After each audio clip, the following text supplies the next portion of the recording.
পেয়ারা বাগানে যাচ্ছি, পেয়ারা বাগানে পেয়ারা খেতে। এই ভাই নিয়ে যাচ্ছে ওনার বাগানে। যে ভাই নিয়ে আসলো তিনার জমিতে, তিনার এই ঘাসটা দেখাচ্ছে। তিনার ওই সামনে পেয়ারা বাগান, পেয়ারা বাগান। আমিও যাচ্ছি, দেখা যাক আল্লাহ পাক কেমন পেয়ারা দিয়েছে গাছে। আলহামদুলিল্লাহ, একটা পেয়ারা পাওয়া গেছে।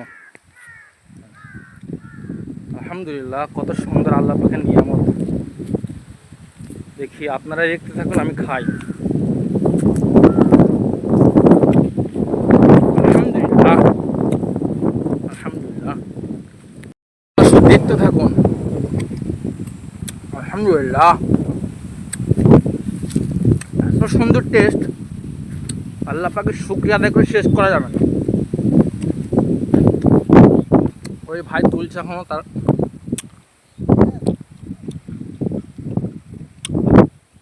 ডাকছে আমাকে, যেতে বলছে নিচে। যাই হোক, পুরো বাগানটা পরিদর্শন করলাম, খুব সুন্দর লাগলো। ভাইয়ের কম বেশি 5-6 বিঘা জমি পেয়ারা বাগান আছে। খুবই সুন্দর, আল্লাহ পাক খুব সুন্দর বরকত দিয়েছে। প্রতিটা গাছে আলহামদুলিল্লাহ খুবই ফল হয়েছে। তাই পরিদর্শন শেষ হলে এখন দেখি ঘরের দিকে ফিরবো ইনশাআল্লাহ। আলহামদুলিল্লাহ, বাড়ির দিকে রওনা হচ্ছি। তোমরা চ্যানেলটি